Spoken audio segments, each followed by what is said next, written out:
Ahojte, tak jedno dovolenkové video.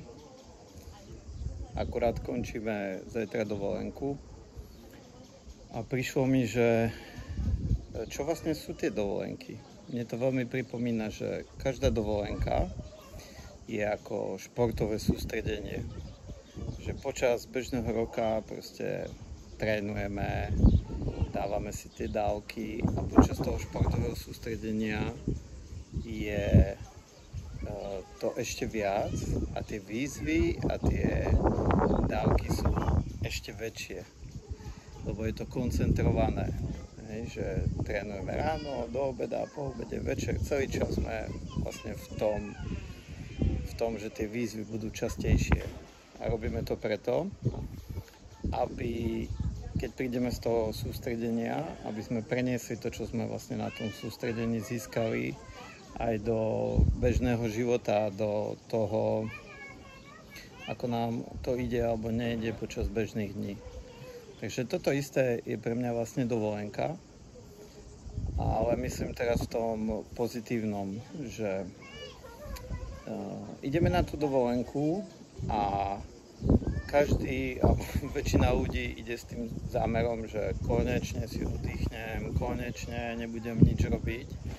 No zároveň sme v trochu netypickej situácii, lebo počas bežného roka vlastne sme s tou rodinou, sme so ženou, sme s deťmi a popri tom sme ešte aj v tých svojich zamestnaniach, kde podávame nejaké výkony, kde dosahujeme úspechy a tak sa nám to pekne strieda a niekedy máme tendenciu, že keď mi niečo nejde v rodine, tak ujdem do toho zamestnania, tam si zažijem nejaký úspech, alebo naopak. A tu na tej dovolenke je to všetko vlastne koncentrované.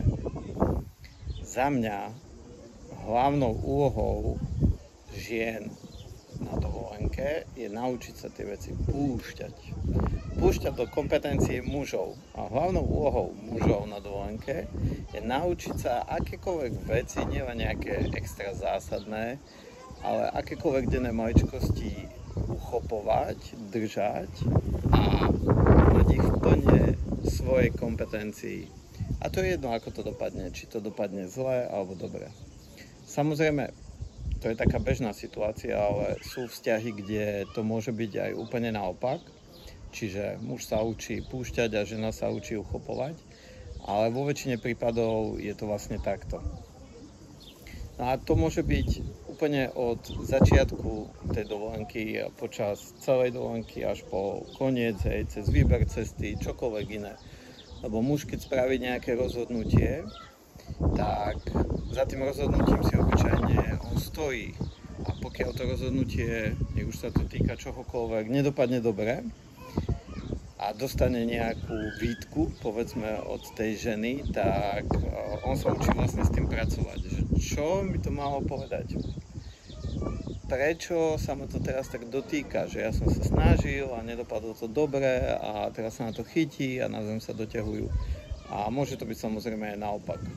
A tak ďalej. Takže toto je na tej dovolenke super, že tam sme celý čas spolu.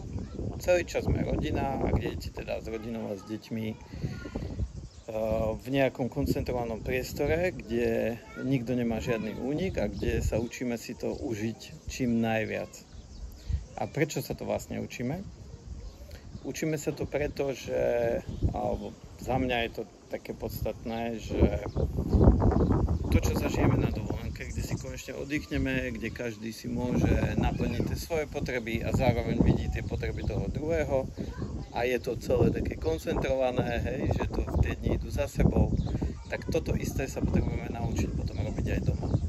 A čím lepšie sa nám to podarí na dovolenke, tým lepšie sa nám to potom bude dariť aj doma.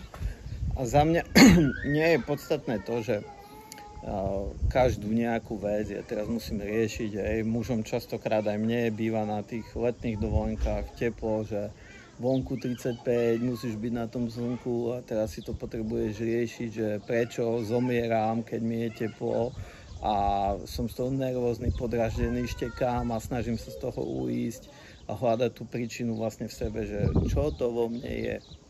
Nie je potreba to riešiť. Nie je potreba terapeuticky zasahovať do toho a hľadať v sebe ten program.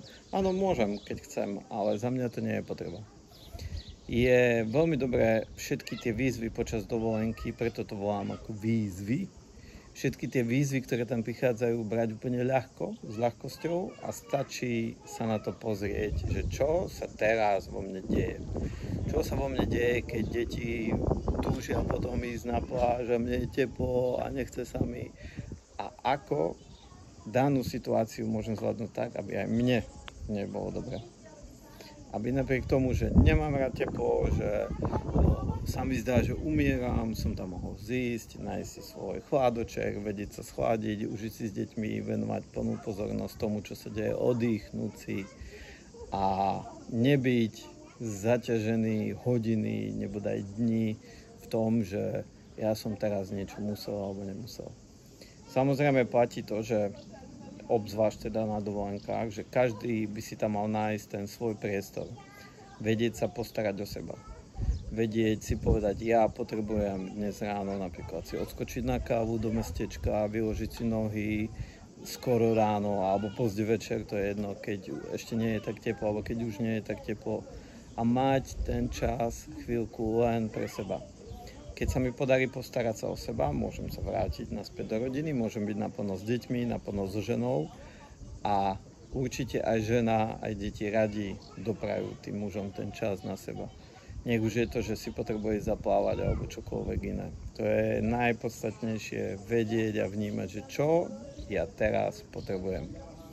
Nemôžem byť v úlohe len nejakého plniča alebo nejakého človeka, čo sa stará o celé to, že musím zabezpečiť to, musím ich odviezť, ja neviem čo, vybrať, vybaviť, zabezpečiť, len aby bolo dobre.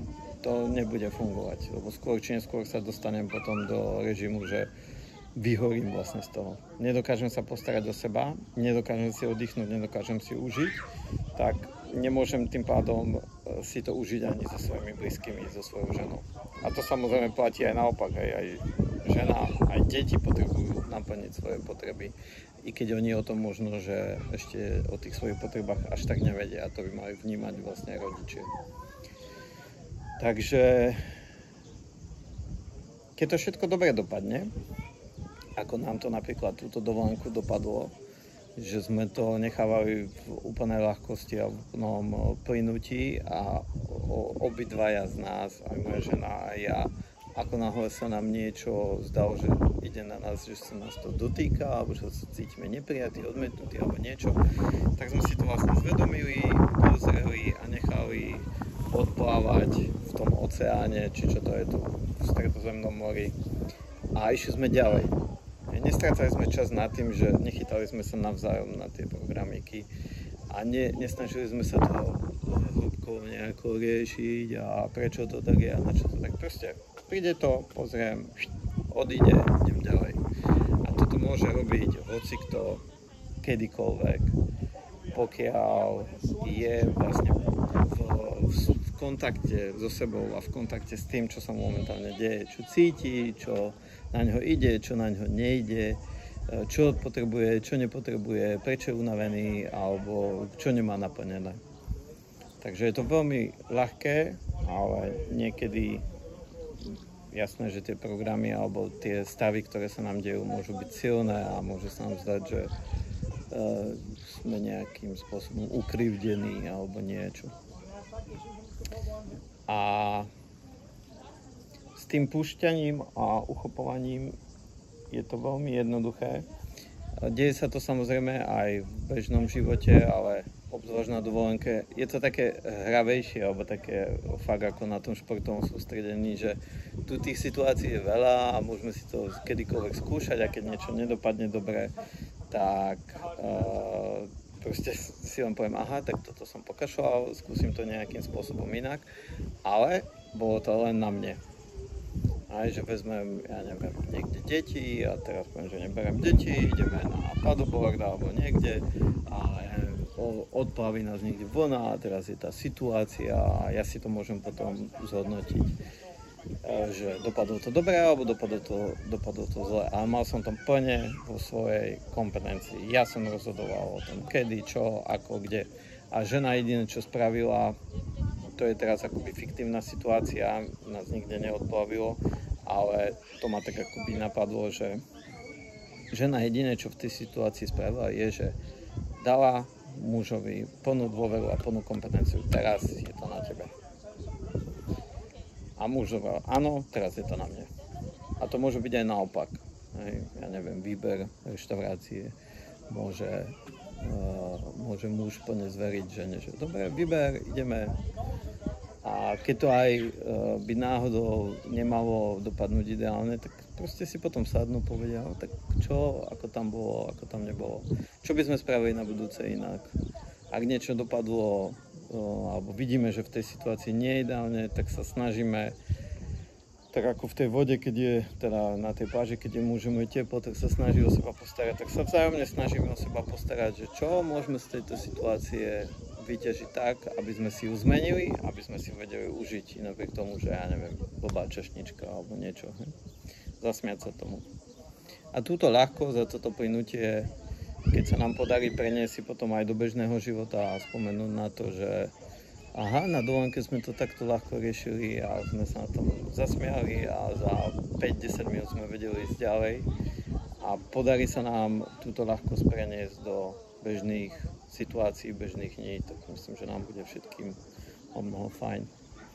Takže takto by som to ja vnímal, tie dovolenky, že niekedy sa môže stať, že niekto bude úplne unavený z dovolenky, ale malo by to byť za mňa to, že vnímame to, že to bude čas, kde budú chodiť tie výzvy a bude ešte viac na nás, na našom rozhodnutí, na našom vedomom zachovaní sa, akým spôsobom tie výzvy vlastne zvládnem, akým spôsobom ich príjmem, akým spôsobom ich viem pustiť, riešiť, neriešiť tak, aby som čím najskôr dokázal byť v plnej prítomnosti a v kontakte sám so sebou a tým pádom v plnej prítomnosti a v kontakte aj s tým prostredím, ktoré mám na dovolenke, s mojimi blízkymi, aby sme si to dokázali čím najviac užiť. Takže toľko dovolenkový špeciál. Ahojte.